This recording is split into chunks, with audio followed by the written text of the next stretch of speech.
So recently I made a video about morality and why I think that most moral theories are false.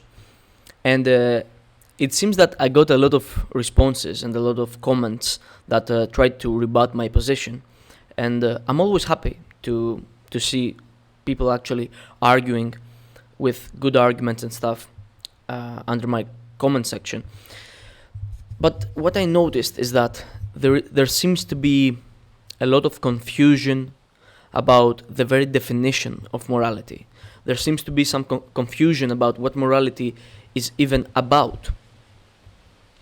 Now, if you look into something like Google or even some philosophical site like the Encyclopedia of Philosophy of Stanford, you'll get a definition of the following sort. You'll get something like morality refers to the code of conduct that is proper. At least that's the normative definition of morality. So, or something along those lines, right? It's going to be something like it's about what's right and wrong, like what kind of actions or even beliefs are right and what sort of actions or beliefs or virtues like are good, right? So there seems to be a big problem there, which is that this is a definition that is purely formal. And when I say formal, I mean it's a definition that tells us what the form of morality is without actually giving us any content. So morality refers to the code of conduct that is proper and improper. Okay, but what is proper and improper? That's actually the question that we're trying to answer when we're doing metaethics or when we're talking about the grounding of morality, right? So we're trying to answer the question of what actually constitutes proper and improper behavior. So when people say something along the lines of morality is about well-being or morality is about what people wish to do or what people actually want or what people are affected by, I don't think it works. Morality, strictly speaking, is about what is proper behavior and what is improper behavior. And we can make the case that proper behavior and improper behavior may have to do with something that has nothing to do with humans. So it could be something about the universe or other beings or nature or, I don't know, evolution. Or maybe something about God if you believe in God, right? So morality can be about anything as long as it gives moral duties based on some value or some objective principle. The question is, first of all, are there any objective and real principles / values? And secondly, what are those values / principles? If you want to argue that, the objective values out there are human benefit or human well-being against human suffering, you can make that case, but you have to argue for it. You can't just make it a matter of definition, like morality just is about suffering and happiness. It's really not. Morality is about proper and improper behavior. The content of that is to be decided by this debate, by this discussion that we have. So you can't just make it a matter of presupposition or definition, unless you are a presuppositionalist, unless you say, like, I am correct because that's what I believe, I'm correct because that's what I presuppose, and you should presuppose the same thing. You can make that argument, but you're not going to convince anybody. And that's why I really like the Humean distinction between is and ought. I don't necessarily agree completely with the distinction between is and ought, because I think there are some exceptions or some problems with it.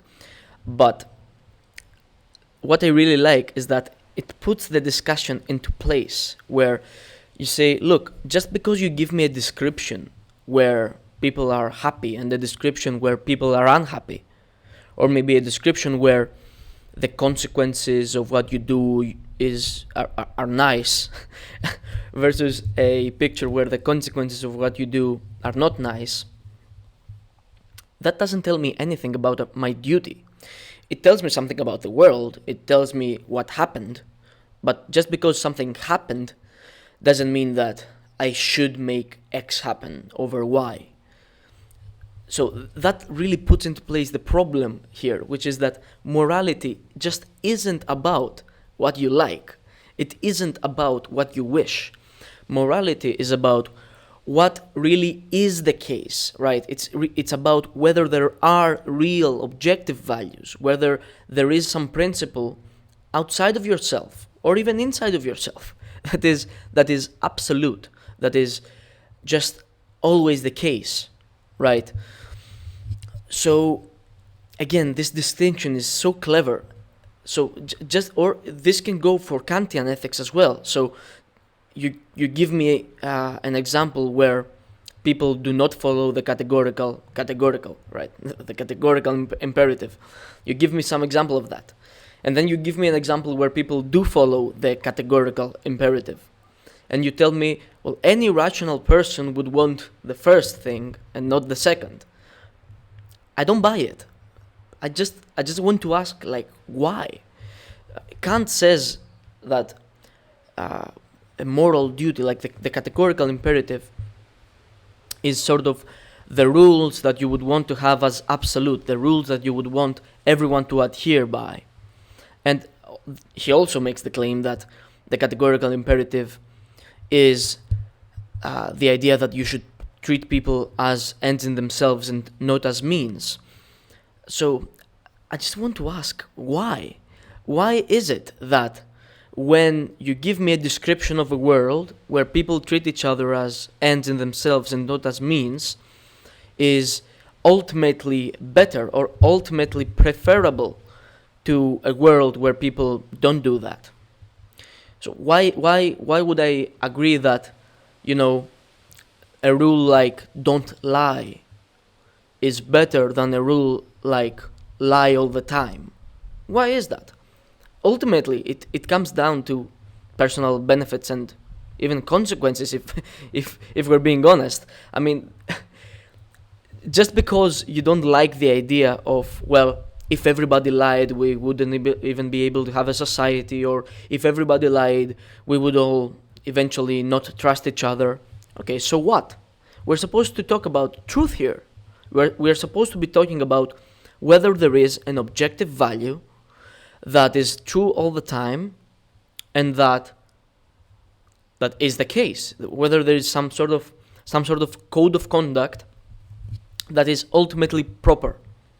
So just saying that, well, a rational person would obviously want to live in a society where he can be trusted, or a rational person would want to live in a world where everyone treats each other as ends and not as means.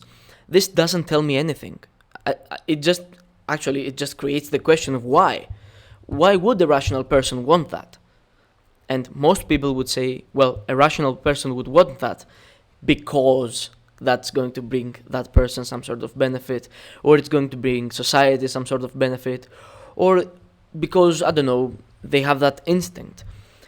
Neither of these three things actually constitute an objective reason, an objective duty or principle that I cannot argue against. So I just don't see why people try to make this sort of argument of like, well, look at this description, isn't it clearly better than this other description? Maybe it is. Maybe I'm just a fucking psychopath and I cannot see why you think that the one description is necessarily better than the other. But I'm really not. Like, I understand that you prefer the first description because it's nicer, and you don't prefer the second one because it's not so nice. I just don't see why I should care about that. I don't see why anyone should care about that in the ultimate sense of the word. And in the previous video, somebody said that, the categorical imperative doesn't actually say that a rational person would prefer to abide by it, but that a rational person should want to abide by it. In either case, the same question arises: like, why should a rational person want to follow the categorical imperative? So far, I have seen zero reasons behind it. And the only the only reasoning I've seen behind it is basically consequentialism, basically benefits, right? So the benefit of living safely, or the benefit of continuing to exist, or the benefit of some kind of happiness or some kind of social order.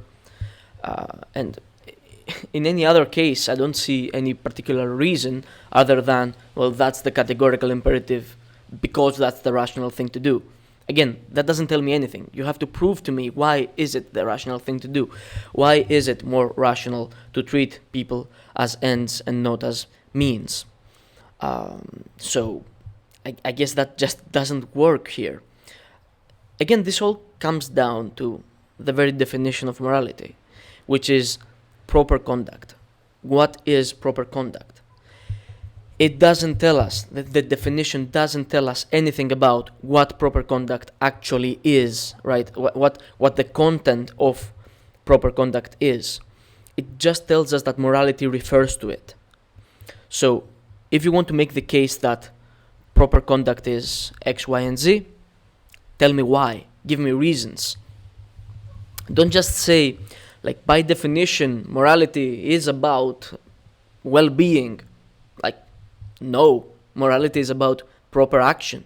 And I could make the case, like, what if I just made the case that proper action is that which destroys well-being? What if I said the proper thing to do is to destroy everyone's well-being, to make everyone suffer? How would you debate against that? What reasons would you give to debate against that?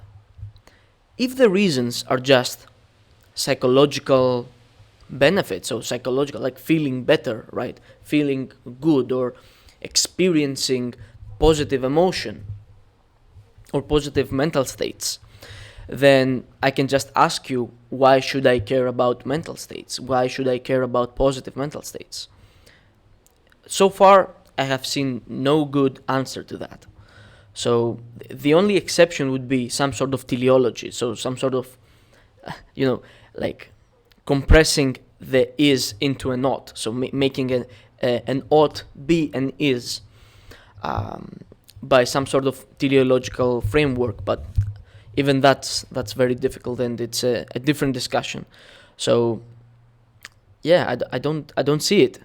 If you disagree with me and you want to tell me where I'm getting this thing wrong, please tell me in the comments, and I will answer. So thank you for watching this, and I really appreciate the real support that I've been getting in this channel. So thank you.